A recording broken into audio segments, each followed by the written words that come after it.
Greetings. Imagine for a moment a parallel reality in which neither Christianity nor Islam ever emerged. You'd agree that the face of civilization would be vastly different. European civilization is founded on Christianity, deeply infused with the Christian spirit. And even after becoming secularized, it has not ceased to be Christian. And what can be said of the Islamic world? The shape of our civilization entirely depended on the fate of one small people who endured many trials and often risked disappearing in the whirlwind of history. I'm talking about the Jewish people, the bearers of the idea of monotheism. You'd agree that if this had happened, the Christian doctrine would never have arisen. After all, Christ lived in Palestine, in Jewish realities, and Christianity without a Jewish foundation is impossible.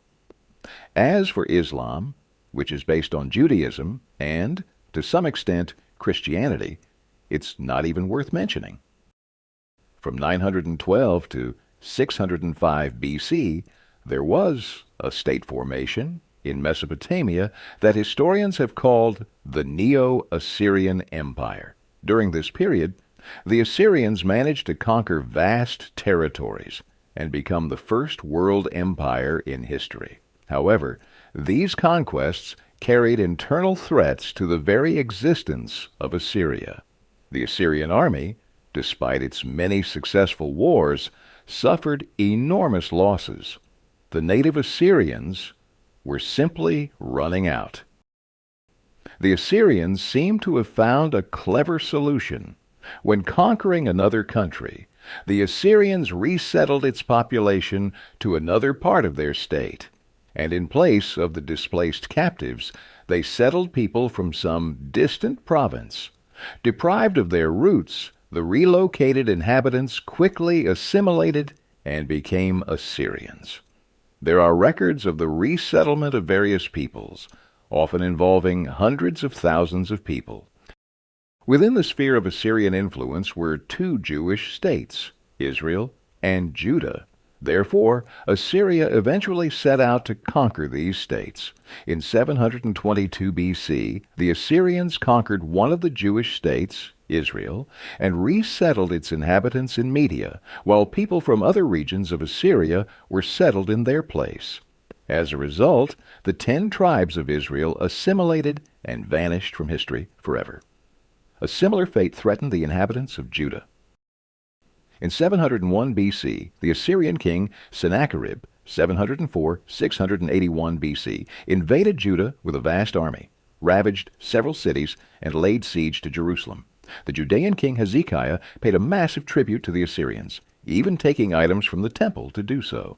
However, the Assyrians did not leave, but continued the siege.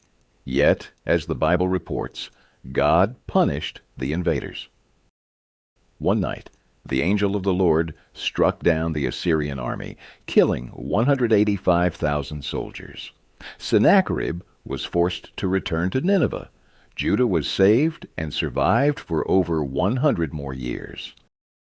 Nevertheless, in 586 BC, Judah was conquered, this time by Babylon, which had succeeded Assyria.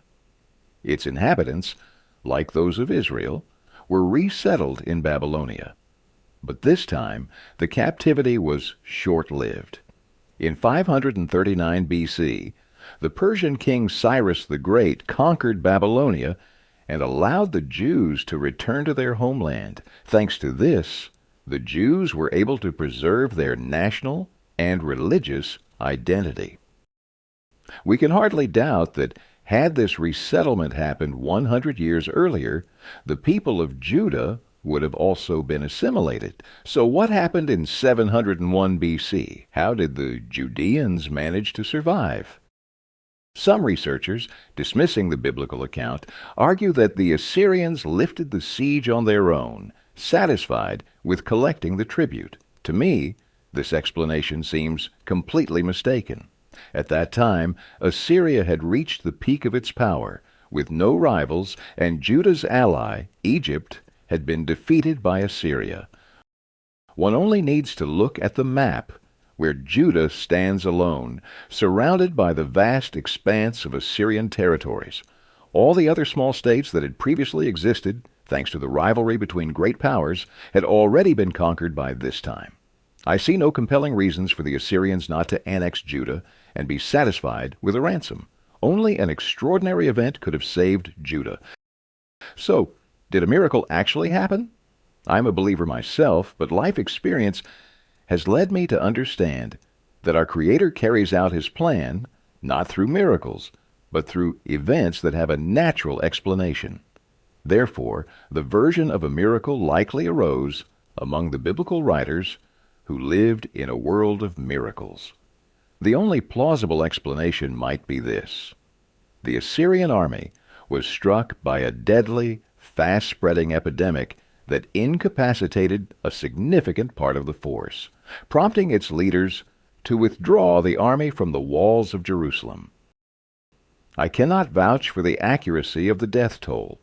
The lack of information has prevented researchers from determining the exact diagnosis. But the logic of events leads to this conclusion: Judah remained unconquered solely due to some epidemic. Had it not been for this epidemic, the Assyrians would have taken Jerusalem and exiled all the Judeans, who would then have been assimilated like the inhabitants of Israel. Judaism, along with the idea of a single God, the creator of the universe, would have disappeared. There would have been no Christianity, no Islam.